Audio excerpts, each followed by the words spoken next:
folks, welcome back. Okay, so now we're ready for our silicone.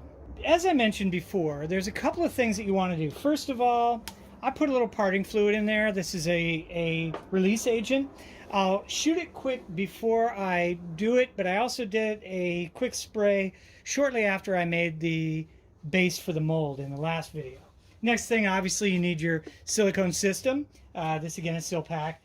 They make a really inexpensive, really good tin-based silicone. They also make platinum base and everything else. But this one I like for my everyday molds. It's a good, strong, short 22, I think. So it's a perfect silicone for resins and cements and anything else you might do. Next thing, you need a scale, and I'll talk about that in just a second. At least one, hopefully more than one, measuring cup or cup that you can use. These again are those free cups that I just recycle and use them forever. Pair of gloves and a stir stick. And by stir stick, I don't mean a popsicle stick. You're going to need at least a paint stirrer here because this stuff is very, very heavy fluid. So when you go to mixing it, especially in the very beginning, it's going to be difficult to mix, especially if it's cold. If your environment is less than 70, 75 degrees, then it's going to be pretty tough to mix this at first. So certainly I would use a stir stick. You do not want to use an electric mixer, like a paint mixer that goes on the end of a drill, for example, because bubbles are our enemy. Which brings me to the very last thing, and this is fully optional, but it will give you a much better mold. Let me take you out of the harness here and show you. This is my homemade vacuum system or evacuation system. This is to de-air the silicone, and I'll show you how it works, and I may do a video on how I built this one. But essentially all it really is a regular cooking pot, some foam tape to form the seal between the cooking pot and the plexi top. The plexiglass that you use for the top has to be at least a ½ inch thick.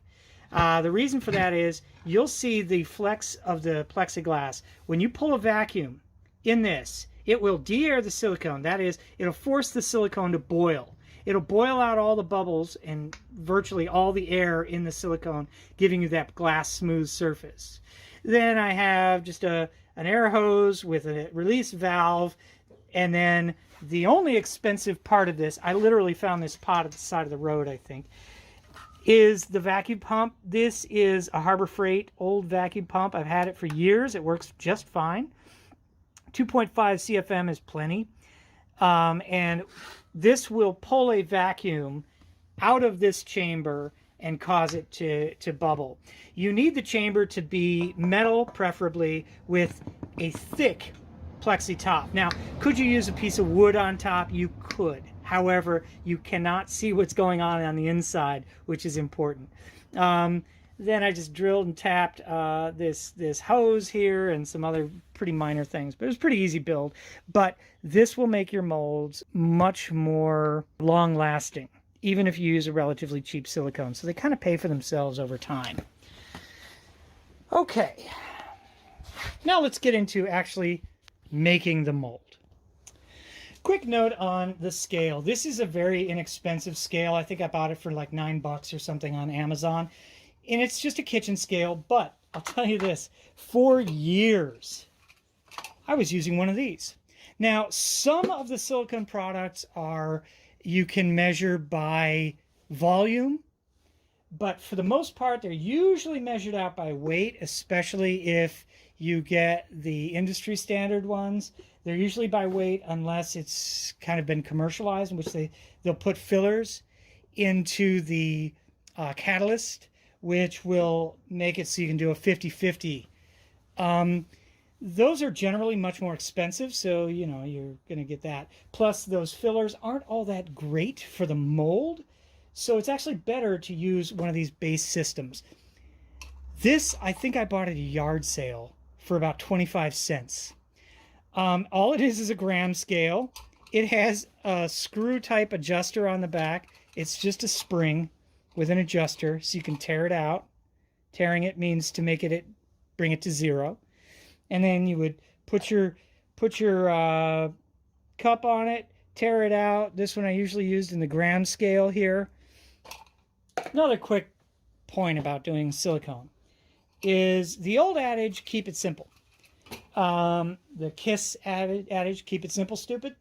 The reason for that is it helps keep you from making stupid little mistakes, okay? So one of them is the amounts that you weigh out.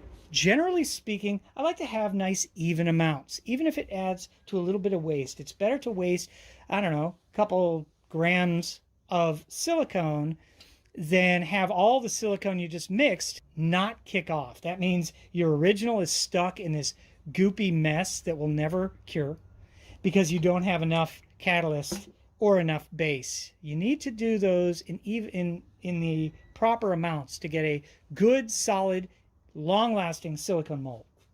So usually we're talking you want to work in increments of 10 or 100. For example, I'll do 100 grams of silicone probably for the top here. It may take 200, don't know.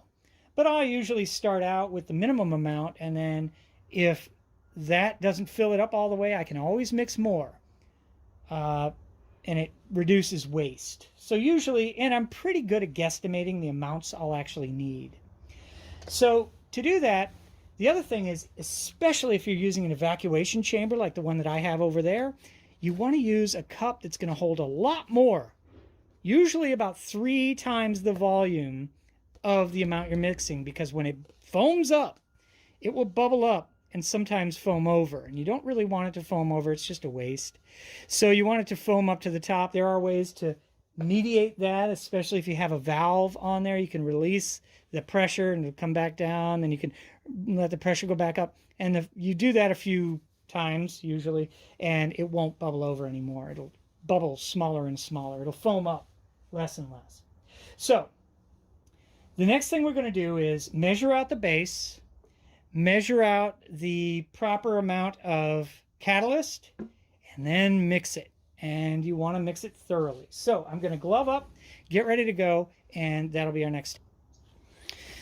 Okay, quick tip. I tend to use gloves that are a little snug, a little smaller, about one size smaller than I would feel comfortable wearing. They're tight. They won't make my fist want to do this instead of have full movement. But for working with silicone, which is a goopy, sticky thing, usually the smaller gloves are easier. That way I have more dexterity. I can work smaller, and if I have to smooth something out, I can do that without the finger kind of wrapping over and getting all gooped up. Okay, let's get started. So fundamentally, what I'm going to do, first step always, is to clean off the lid, clean off everything around it so that you don't get bits of goop in your silicone. But again, it's not that big of a deal. Generally, silicone is very forgiving, especially tin-based silicone. If you have a little dirt in your silicone, it's not going to be the end of the world because it won't affect it in a negative way. So the first thing I want to do is turn on the unit, a nice stable surface, hopefully. Put it into the units that I want, which in this case are grams. Now, for pouring out my base, I want to have the mixing stick in hand simply because I want to cut it off when I'm ready. So I'm going to watch the grams. I'm going to guesstimate the amount, keeping it simple. I want a nice round amount. So sometimes I'll do 150, something like that. Most of the time with silicone, it's usually a 10% catalyst to base ratio, but not always. Actually, 200 will just about do it. Now, this always happens, especially when you have a little bit of silicone dripping out and you don't cut it off just at the right time. Sometimes you go over. How do you get rid of the part you went over? Pretty simple. Use the stick just as a scoop. Scoop out the amount. I'm 37 over. Scoop out the amount. Try it again. Still 20 over. Scoop out about the same amount. Drop that in.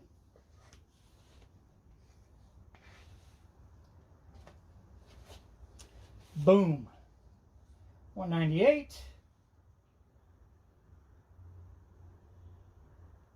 199. Perfect. Okay, so measure that out. Also, always read on the catalyst, which is usually where it is, the percentages that you want to use. This is a 10%, as I mentioned before. It's written super small there. You can barely see it. And this is an old catalyst. You can see it's been used up. There are also different colors of catalysts, which really don't mean a lot. Sometimes they will, one will be specifically for tooling. The other thing is I usually take my stick that's now got a little silicone on it and lay it across the top of my silicone bucket. That way it's out of the way. It's not gooping up my table too much, and everything's good. So 10% of 200, easy peasy. Keeping it simple, it's 20. You also saw me shake it up. That's a good idea. Catalyst can get kind of chunky, and it's not great for the mixture. You want it to mix very well, very cleanly. Catalyst is almost always colored so that you can see how well your mix is doing. So, the catalyst is also much more viscous than the base, so it's easier to pour in a much more controlled manner. By the way, oftentimes people will use two separate containers in case they pour too much catalyst in or too little out. That's fine. If you feel more comfortable doing that, that is a good idea to do. Personally, I've been doing this so long, I'm pretty comfortable, and I only use 1 cup to do it. Look at that though, 220 on the dot. Perfect amount. Now I start mixing. You can turn off your scale and get it out of the way if you don't want to get it goopy, which is usually a good idea. Start mixing. Now, when mixing silicone, at first the catalyst is much lighter viscosity than the base. So you kind of want to cut the base in half and get that going. If you see all those striations, you don't want that. You want a good single uniform color. And the biggest thing that you don't want, you definitely do not want any white streaks, because those white streaks are uncatalyzed base. Now, the way to avoid getting any white streaks and having a really good mix and making sure that you're mixing it, this is particularly important if you are not using an evacuation chamber, and I'll explain why in a second, is you would like to do 2 cups. So you would mix it, and I'll show you why as soon as I'm done mixing this. Now you're starting to see in the middle here, I've got a nice uniform color. It's that nice baby blue color. It almost matches the gloves. By the way, never try to mix by color. You'll hear people do that. I don't even measure, I just use it by color. Problem with that is catalyst can change color throughout a round. So you can have catalyst that is darker blue, catalyst that is lighter blue, and you won't always get the same amount just doing it by eye like that. So use a scale, do it proper. Why mess up a mold when you don't have to? As I mentioned, the scales can be very inexpensive. I used that gram scale, the diet gram scale that I bought at a yard sale for 25 cents. I used that for about 15, maybe longer. While I was an art student and everything else and doing this stuff, it was the cheapest way I could go. Okay, so this is the point, normally, if I were not using an evacuation chamber, this is the point at which I would transfer what's in this cup into that cup. You may wonder why. Here's why. Look at the outside of the cup. You see how much marbling there is out here? That's what's in here. That's where the not quite perfectly mixed stuff. Now you can scrape the sides as best you can, and you should do this. This is good practice while you're mixing it, and it'll help. But it won't get rid of all that marbling, which, if I'm honest, isn't that big of a deal in the grand scheme of things. It'll still kick off. There's enough catalyst in here that it'll still kick, but it's just bad practice. So generally speaking, you would want to pour it into the second cup. However, if you're using the evacuation chamber, and I'll show you that in a minute, it will actually help mix your product. The other thing is you have about an hour or so, maybe about a half an hour is a good square number, to use this stuff to pour it in. The quicker I pour it, the better, because it'll be more viscous, and that's important. Okay, so now we have the evacuation chamber all set up. Here's my silicone going into the chamber. Now, you should have a decent vantage point where you can see the boiling that's going to happen within this chamber. You'll see it foam up and then it'll start boiling off. And that's important. So, first thing you want to make sure you do is get a good solid seal. So I usually lean a little bit on this just to make sure that as the evacuation is happening, it's starting to pull. You can hear the difference in the pump. Now it's starting to pull. Watch the silicone itself. It will start to bubble up. It'll foam up first and then go crazy with the bubbles. Sorry about the pump, it's a little bit loud. Let me get you into the area where you can see the foam a little bit. You can see the foam starting to rise now. This is when I want to man my valve in case it starts to boil over. Sometimes it will, sometimes it won't. This probably won't quite. It's going to make it right up to the top, and then you're going to see it start to settle back down. That's exactly what we expect to happen. So what we're doing now, we've just removed so much air out of this. You can see how much has dropped back down. It'll continue to bubble like that and boil. It's sucking out all the extra air in that silicone. So I'll usually let it sit on the evacuation. You can also start to see this is starting to dip in. That's because there's such a vacuum. There's so much vacuum pressure on this that it's pulling this down. Well, ½ inch is about as thin as you want to go. Any thinner would absolutely shatter, and it's very dangerous.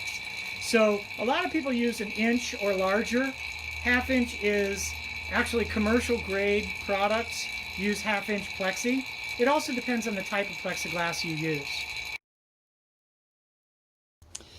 Okay, welcome back. So now I have my de-aired silicone and my piece, and I've sprayed it. I sprayed it off camera with a little bit more mold release to give it enough time to air off. Now, one last step is I want to look from the side, if I can, and find out how high above that little nose I wanted to go. And as I mentioned before, I want to go about 1/8 of an inch past the tip of the nose, which is about there. Now the key is you want to mark it on the inside so that I can see as I fill it up, especially if you're using a paper cup or something that you can't see through. Now, even though the silicone is de-aired now, it's still susceptible to getting bubbles within it. So what I want to do now, it's very important as to how you pour it. So let me pull you in a little bit. Tilt you down so you can see better view. Now generally, and I can only hold you like this for a minute, I don't want to pour it onto the object. I want to pour it over on where my wall is. So invariably at first there will be a glop. Then I'm going to pull it up and make that narrow ribbon work for me. So that narrow ribbon is pulling out all of those bubbles and breaking them. This will give me virtually a glass smooth piece. All right, so now what I'm going to do is continue this high pour until it gets up to my fill line. Now the cool thing about this is once I get down and I've covered my whole model, I don't know if you can see it because I can't see the camera right now, but once my model is covered, then I can start filling in with these big globs. You see how I'm just going in with these big chunks. What I'm doing, I'm not sure if you can see what I'm doing with the stir stick at this point, but I'm basically using the stir stick to get the excess silicone out of the tub and into the model. Now, if you single cupped like I did, you don't want to scrape the sides too much and get all this stuff off the sides because it's not well mixed. So keep in mind, you don't want to scrape the sides so much that you're going to lose the mix.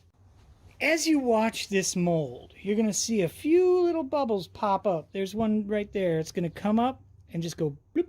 At the end of this mold will be glass smooth, and I know that there's no foam inside there to weaken the mold. Now, just because the mold is poured, you're not done yet. You want to keep an eye around the outside of this. Now, this is easy because this cup is clear, so I can clearly see that it's not leaking past my little wall. If I saw a telltale sign of this blue going past where I made my wall, I'd be in danger. But if you're using a cardboard or some other container that you can't see through the walls of, it's easy. Just keep an eye out here. Now, notice, this right here has the telltale sign of a leak, except it's not. If you look just above it, you see here's a line of silicone going up and in. That's where one of those little lines went over. Now, normally, I'm really careful and I don't spill over like this, but I had to reach down and get my stir stick off the floor. So as I did that, my hand was wobbling around a little bit. So that's actually associated with this little line right here that goes all the way up the cup. That's actually on the outside. So normally you want to come back and keep an eye on this mold for about 20 minutes to a half an hour. Usually after about that time, especially if you de-aired it and went through all those things, it's done. It's not going to leak past. It gets thick. You want to leave it overnight. We're going to leave this mold half overnight because we're not done yet. We still have the second half of the mold, which will be the next video in this series. So we're going to, when we're done, after this mold is kicked off, we're going to remove this hot glue, flip this over, remove all that clay, put a barrier coat, and then pour in the second half of this mold. Okay, guys, welcome back to the shop. So a couple of quick things that I wanted to let you know about when running silicone, just quickie things. First of all, it's a really good idea to keep your leftover that's in the can when you finish pouring it up. It's a good idea to keep that. Don't throw it away. Why? It's a great way to test to see when it's done. So this has been sitting overnight, so I knew it would be done, but you can see it's clearly kicked off, and that's important to know because you don't want to mess with your actual piece if you don't need to. If there are super thin parts on the outside, especially if it was cold or anything like that, less than 1/16 of an inch, these may still be a little tacky. You can see my finger is tacking up on those. It's not coming off of my finger, but it's certainly tacky.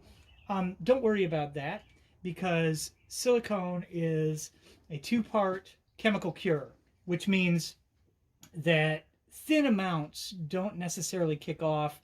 They will over time. If you gave it, 2 or 3 extra days, it will kick off. The other thing I wanted to mention is, yes, if you add more catalyst, it will kick faster. However, it will cost you the lifespan of your mold. If you say put in up to 20, maybe even 25% of the catalyst, that you're, even though it's only 10% is what's recommended, you will shorten the life of your mold even up to only pulling one pull, especially if it's resin, out of the mold, which is not a great idea. So if that's the case, why even make a mold in the first place? So just know it's much better practice to not do that.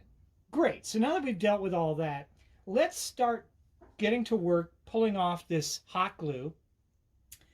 And then we're going to pull out all of our clay, clean up the clay off from this part as best we can from this angle, and then pour up the second half. There's a few other little details to that, and I'll show you specifically certain things we want to do. Okay, so a couple of things to get before you get going on this is it's a good idea to have some form of a putty knife. You may not need it, but it's a good idea. What we're going to do is pull off this hot glue.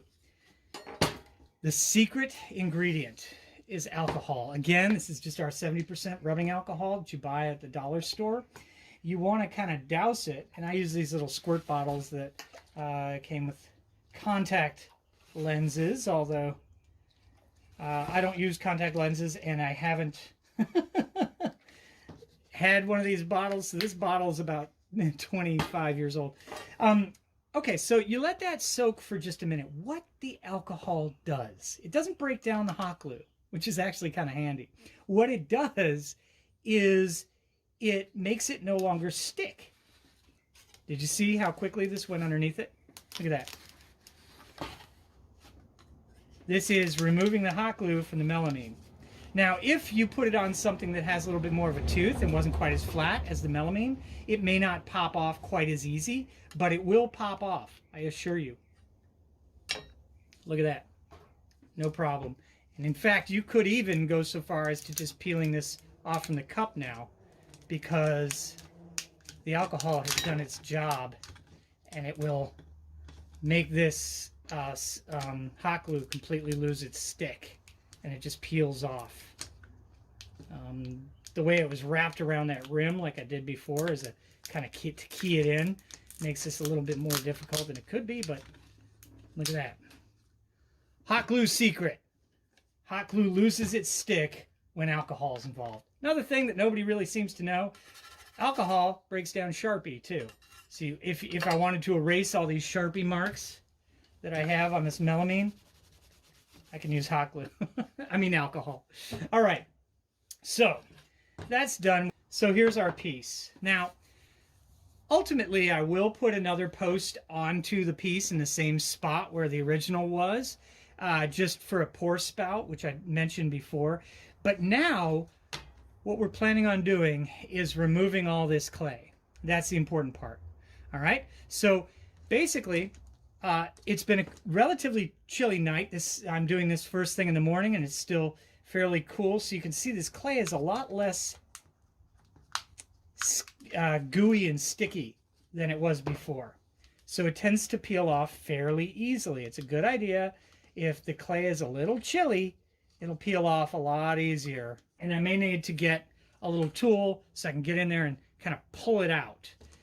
But another thing that I have to mention at this point is you may be tempted, especially if you had a second one of these cups, to just cut the cup, rip the cup off the mold and everything, and then you can get in there and clean it out very easily. That would be great, except if you do that, you're going to lose this seal around the cup. And you don't necessarily want the silicone to get down beside the other silicone. Okay, so I'm going to go ahead and clean the clay out, and then I'll bring you back and we'll hit the rest of this mold. Okay, so I took a few minutes and I cleaned out all the clay, and it popped out really nicely, as I mentioned. I use a tool to just pry it up and it peels right off, as long as it's relatively cool. And I don't mean freezer cool. I mean like it's been sitting overnight in Southern California in a garage, so maybe got down to 60 degrees or something like that. So as usual, we're gonna shoot it with the release. Now, what this will do, this is essentially like sprayable Vaseline, where it sprays on everything. It'll kind of create a film over everything. It's very, very thin. Now, if you don't have this or don't want to get this or whatever, that's fine. You can actually use Vaseline, and you just put it on a chip brush or a Q-tip or whatever and smear it around. Make sure that you cover all of the exposed silicone, because silicone will stick to other silicone. It won't stick to anything else, but it'll absolutely stick to itself. So we're going to give it a quick shot, making sure to get everything. And then we'll just go back to running another batch of silicone. This will probably be about 200 grams. The other cool thing is silicone is the easiest cleanup ever. This is the same stir stick I used yesterday. You can see there's a little staining on it from the catalyst, but otherwise completely clean, ready to go. And I'm gonna quickly measure out about 200 grams, maybe a little less, and then put it through the de-air machine, and then I'm gonna pour it up. Another little quick tidbit is it's a really good idea to have a little thing set aside that you might want to take a mold of also, because in case you have any extra silicone, you don't want to waste it. So I do like little figures or whatever you have laying around. I've used eraser pencil toppers, all kinds of little stuff that I just wanted to grab a mold of. So you just quickly glue it into the bottom of something and pour silicone all over it. And you can usually cut it out if you need to, if it gets all around it. And there's another, I'll have another video up eventually on how to do quick and dirty silicone molds. This is the proper way to do it, and we'll do quick and dirties later. Okay, so I'm going to quickly mix up another 200 grams, de-air it, and pour it in, and I'll be back with you right before the pour. Okay, so I've replaced the, now this is the thing about how to fill these. When I am going to fill it with resin, I want to fill both the tongue and the main piece. Probably shoot it with a syringe with resin when the mold is closed. So I've put my fill line right there on that fill stick, right there. So I know about how high I'm going to go. Now, another thing you could do is off from the top points of these ears, I could run 2 other little sticks that would be air holes to relieve that air as it's being pushed through. I've got a different technique that I'm going to use when I cast these up, so I won't have to worry about that, but it's a good idea to do. I also ran another fill stick from the tongue, because remember I did 2 molds within this one mold. I did the tongue that goes along with this piece. And so what I'm going to do now, I've got my de-aired silicone. I'm going to fill up this to that line, and that'll be that.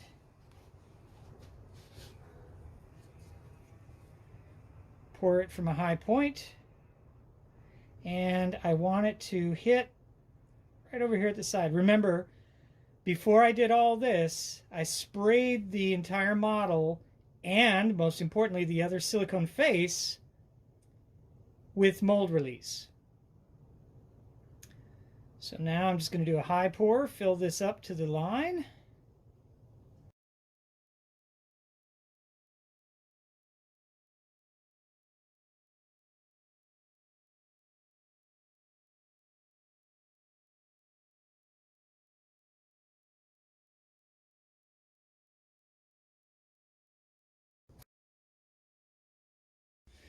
Okay, welcome back. So this is the last video of this particular series, except for I'll do another video about casting in a silicone mold, casting up resins into a silicone mold, which will use these pour spouts here. All these pour spouts are hot glue.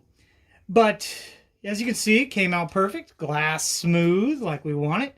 And has 0 bubbles or anything else. So now the next thing is to do is I have my old shitty X-Acto blade, and I'm going to cut off this cup. Now you could say, well, why not just push it out? It's silicone, it shouldn't stick. It's kind of like a sneaker on a gym floor. It's got a lot of friction. So ideally, when I do cast this up, I would have a second one of these cups that I could just slide the molds into, fill them up, run them, and then I can push them out. It's much easier. Since these were cast up against it, there's nothing between the silicone and the plastic cups, so it's going to be quite hard. So what I'm going to do, just because it's easier, I'm going to start cutting on this thin side here, slice it all the way down, which will allow me to remove the cup. All right. Toss the cup away. You can probably just barely see right along the edge here where my cut line originally was. There will be a little bit of remnants of clay and some other stuff there. So without much more, I can just usually give it a tug and pop, comes out.